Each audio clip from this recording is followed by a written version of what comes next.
కూడా ముసుగేసుకొని, జనసేన ముసుగేసుకొని కొంతమంది, టీడీపీ ముసుగేసుకొని కొంతమంది, అంటే వాళ్ళ సామాజిక మాధ్యమాల్లో ఆ సింబల్ పెట్టుకొని ఎవరన్నా చూసిన వాళ్ళు జనసేనని తిట్టా అంటే టీడీపీ వాళ్ళు తిట్టేశాడు అంటే ఆ సామాజిక మాధ్యమాల్లో చురుగ్గా ఉండేవాళ్ళు, ఒక అవగాహన ఉండే వాళ్ళకి అర్థమైపోతుంది.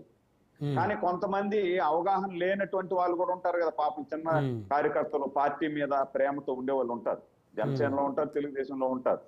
ఇప్పుడు జనసేన తెలుగుదేశం వాళ్ళు తిట్టేసినారు అన్నప్పుడు వాళ్ళు ఏం చేస్తారంటే పాపం ఆ పక్క వాళ్ళకు అంత నాలెడ్జ్ లేనప్పుడు అయ్యో మనం తిడుతున్నారంట, మనం తిడదాం.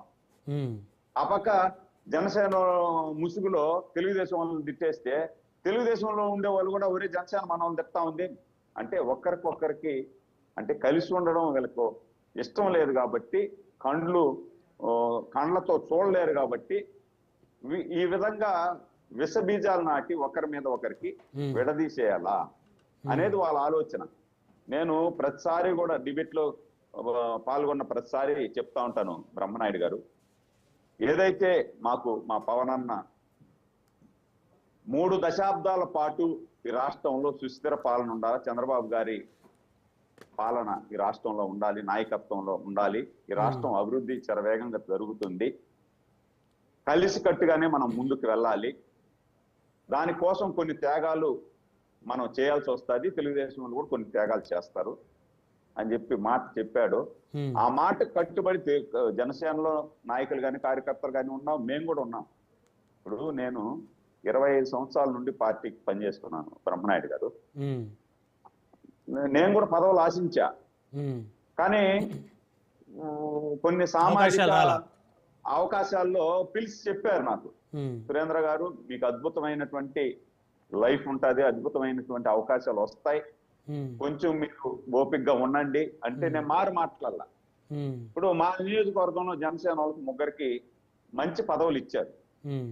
అట్లా అని చెప్పి జనసేన వాళ్ళకి ఇచ్చేశారు, మాకు ఈ లేదు, నేను కష్టపడ్డాను, బాగా కష్టపడ్డాను అని మన జనసేన వాళ్ళకి ఇవ్వద్దని నేను మాట్లాడాను ఆ రోజని. మొదటి రోజు ఏ ప్రేమ అయితే పవన్ కళ్యాణ్ గారి మీద ఉందో ఈ రోజు అంత 10 ప్రేమ పవన్ కళ్యాణ్ గారి మీద ఉంది, జనసేన మీద మాకుంది. కలిసే ముందుకు పోతాం, అన్న తమ్ములు శాశ్వతంగా ఉంటాం, కలిసే ముందుకు పోతాం. వీళ్ళు ఎన్ని కుయుక్తులు పన్నినా, ఎన్ని మా మధ్య విష బీజాలు నాటి విచ్ఛిన్నం చేయాలనే ప్రయత్నం చేసినా వీళ్ళ ఆటలు అయితే ఖచ్చితంగా సాగవు. ఇది యథార్థం. ఒకటి. రెండోది, ఇందాక పెద్దలు మాట్లాడారు, ఏది మీడియా మేనేజ్మెంట్ అని, వ్యవస్థలు మేనేజ్ చేసేసారని, ఇవన్నీ చేసేసారు. ఓటుకు నోటు కేసులో రేవంత్ రెడ్డి గారు, చంద్రబాబు గారు వెళ్తారని అంటే ఆయనే వ్యవస్థలు మేనేజ్ చేశారు అంటారు. మళ్ళా ఓటుకు నోటు కేసు చూసారా, సుప్రీంకోర్టు చేసింది అంటారు. మరి వ్యవస్థలు మేనేజ్ చేసేటువంటి శక్తి సామర్థ్యం మాకుంటే సుప్రీంకోర్టులో ఆ కేసు కొట్టించేస్తున్నామా? మళ్ళా ఫస్ట్ నుండి ఎంక్వైరీ చేయమని చెప్పి సుప్రీంకోర్టు ఆర్డర్ ఇస్తే మేమెందుకు చూస్తూ సరే అని అంటాం? మాకు వ్యవస్థలు మేనేజ్ చేసేటువంటి శక్తి సామర్థ్యం ఉంటే కాదండి ఆ కేసు కొట్టేయండి అని చెప్పి కొట్టించుకునేసి ఉంటాం కదా. అన్ని మీరు ఆయనే చెప్తాడు, వ్యవస్థలు మేనేజ్ చేస్తున్నారు అంటారు, ఈ కేసులు చెప్తారు. దాన్ని బట్టి అర్థమైంది కదా, మేము వ్యవస్థలను మేనేజ్ చేసేటువంటి శక్తి సామర్థ్యాలు మాకు లేవు. గత 5 సంవత్సరాల్లో మీకు ఆ శక్తి సామర్థ్యాలు ఉన్నాయి.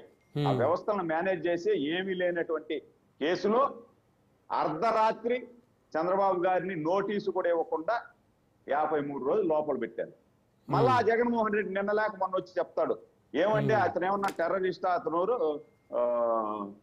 కర్నూలులోనే అన్న పరామర్శించేదానికి ఒక అతనికి వచ్చి విరూపాక్ష ఎమ్మెల్యేని పరామర్శించేదానికి వచ్చి అర్ధరాత్రి ఎత్తుకొని పోయి లోపలేసేస్తారా, ఒక నోటీస్ అన్న ఇవ్వచ్చు కదా అని చెప్పి ఆయన మాట్లాడతాడు.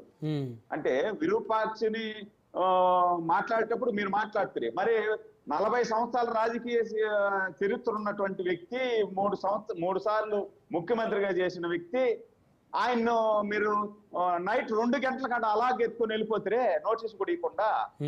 అది కదా వ్యవస్థలు మేనేజ్ చేయడం అంటే. ఒకటి ఫైనల్ గా ఒకటి. రెండోది, ఇప్పుడు నిజంగా మేము ఆ విధంగా మేనేజ్ చేయగలిగితే జగన్మోహన్ రెడ్డి గారిని గత 2014 నుండి 19 వరకు మేము అధికారంలో ఉన్నాం. ఇప్పుడు మళ్ళా మేము 2 సంవత్సరాలు అధికారంలో ఉన్నాం. మేము మేనేజ్ చేసేటటువంటి పని అయితే ఈడీ అటాచ్ చేసి 43,000 కోట్లు. మరి కోర్టు మేనేజ్ చేసి వ్యవస్థలు మేనేజ్ చేసి జగన్మోహన్ రెడ్డిని రోడ్డు మీద తిరగనిచ్చుంటామా? ఎత్తు లోపల కూర్చొని పెట్టేసి ఉంటాం కదా మేము మేనేజ్ చేసే పని అయితే.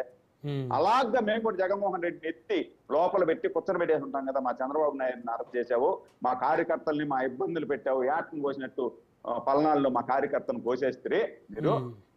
కాబట్టి ఇప్పుడు మాకు ఛాన్స్ వచ్చింది మేనేజ్ చేసే ఛాన్స్ అనేసి మేము ఎత్తి లోపల పెట్టగలుగుతాం కదా, పెట్టేసి ఉంటాం కదా.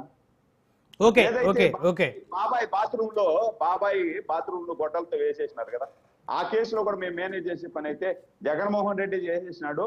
మీరే కదండి మేనేజ్ చేస్తుంది. సురేంద్ర నాయుడు గారు మాట్లాడదు, మళ్ళీ శ్రీనివాస్ రెడ్డి గారు 100 మాట్లాడదాం, సమయం తక్కువ ఉంది, మళ్ళీ మాట్లాడదు. మేనేజ్ చేసి మేము ఆ విధంగా మేనేజ్ చేసి జగన్మోహన్ రెడ్డిని మీద కేసు పెట్టేసి జగన్మోహన్ రెడ్డిని కూడా ఎత్తి లోపల కూర్చొని పెట్టేసి ఉంటాం కదా ఈ కేసులో. ఓకే సురేంద్ర నాయుడు గారు మళ్ళీ మాట్లాడదు. అవినాష్ రెడ్డిని కూర్చొని పెట్టేసి 1 by 1 మాట్లాడదు. మనతోటి మస్తాన్ రావు గారు ఉన్నారు, రాజకీయ విశ్లేషకులు, వారితో మాట్లాడదాం. సురేంద్ర నాయుడు గారు మళ్ళీ మాట్లాడదు. మస్తాన్ రావు గారు గుడ్ ఈవినింగ్ అండి. Good evening sir. Good evening. మీరేం చెప్తారు? ఎవరి ముసుగులో ఎవరిని తిడతా ఉన్నారు? సో కూటమి ఐక్యతని విచ్ఛిన్నం చేయాలని నిన్న జనసేన కూడా అధికారికంగా ఒక లెటర్ కూడా రిలీజ్ చేశారు. సో